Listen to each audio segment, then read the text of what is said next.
அப்பா நமது முதல் சுவாசம். அவரின்றி நம்மால் எதுவுமே செய்ய முடியாது. அவர் தனது அப்பாவை பற்றி தன தனக்கும் தன்னுடைய அப்பாவுக்கும் இருக்கும் நெருக்கத்தை பற்றி அந்த கவிதையின் மூலம் எங்களை மிகவும் சந்தோஷப்படுத்த வந்திருக்கிறார். அவரை நாங்கள் வரவேற்றுக் கொள்வோம்.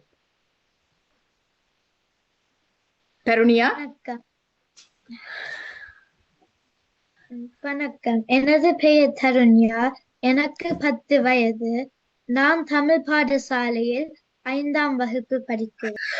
முத்தமிழும் முடிசூடி முழுமதியாய் ஒளி வீசும் தித்திக்கும் தேன் தமிழ் என் தாய்மொழியாம் தமிழை முதலில் வணங்கி திக்கட்டும் சிதறி புலம்பெயர்ந்து வாழ்ந்தாலும் தியானம் மூலம் ஒன்று கூடி வந்திருக்கும் நடுவர்களுக்கும் என் பணிவான வணக்கம். எனது பெயர் தருண்ஜா பகிரதன். நான் எனது அப்பா எனும் தலைப்பில் கவி பாட வந்துள்ளேன். அன்பை பொழிந்திருவார் எனது அப்பா, நல் அறிவுரை மொழிந்திருவார் எனது அப்பா. அன்பை பொழிந்திருவார் எனது அப்பா, நல் அறிவுரை மொழிந்திருவார் எனது அப்பா. கண்ணிமை போல் என்னை காத்திருவார், தன்னை உருக்கிடும் மெழுகாய் ஒளி தருவார். கண்ணிமை போல் என்னை காத்திருவார், தன்னை உருக்கிடும் மெழுகாய் ஒளி தருவார்.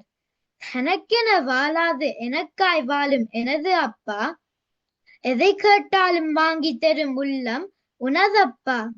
தனக்கென வாழாது எனக்காய் வாழும் எனது அப்பா, எதை கேட்டாலும் வாங்கி தரும் உள்ளம் உனதப்பா. பசி என்று நான் சொன்னால் பாசமாயூட்டிடுவார், நோய் என்று நான் விழுந்தால் தாங்காம தான் அழுவார். பசி என்று நான் சொன்னால் பாசமாயூட்டிடுவார், நோய் என்று நான் விழுந்தால் தாங்காம தான் அழுவார். இரவிலே என் பயத்தை அருகிருந்து போக்கிடுவார், இனிமையான கதை சொல்லி அமைதியாய் தூங்க வைப்பார்.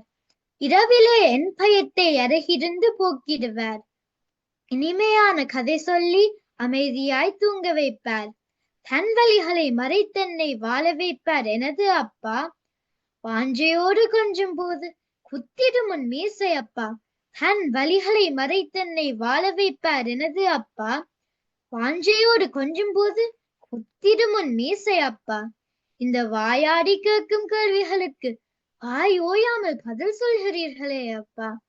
இந்த வாயாடி கேட்கும் கேள்விகளுக்கு வாய் ஓயாமல் பதில் சொல்கிறீர்களே அப்பா. நடமாடும் என் தெய்வம் நீங்கள் அப்பா, நான் வாழ வழிகாட்டும் கலங்கரை விளக்கும் நீங்கள் அப்பா. நடமாடும் என் தெய்வம் நீங்கள் அப்பா, நான் வாழ வழிகாட்டும் கலங்கரை விளக்கும் நீங்கள் அப்பா. பரமாய் கிடைத்தீர்கள் என் வாழ்வில் அப்பா, உங்கள் விரல் பற்றி நான் இவ்வுலகை வலம் பெறுவேன். பரமாய் கிடைத்தீர்கள் என் வாழ்வில் அப்பா, உங்கள் விரல் பற்றி நான் இவ்வுலகை வலம் பெறுவேன். இறைவனிடம் நான் இறந்து கேட்கிறேன், என் அடுத்த பிறவியிலையும் நீங்கள் தான் எனது அப்பாவாய் வேண்டும் என்று. நன்றி, வணக்கம். அருமை அருமை அருமையான பேச்சு.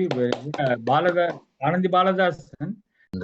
அடுத்ததாக ரஜினி ஜோன்சன் அவர்கள் கொவென்ட்ரி தமிழ் பாடசாலையில் இருந்து நல்லதொரு செய்தியை தந்திருந்தார். தருணியா பகீரதன் அவர்கள் அப்பா என்ற தலைப்பிலே தந்திருந்தார். அழகான செய்திகளாக இருக்கிறது. நீங்கள் பேசுவதற்குரிய தளமாக இது இருந்தது, உங்கள் பேச்சினை கேட்பதற்குரிய தளமாக நாம் அமைந்திருந்தோம்.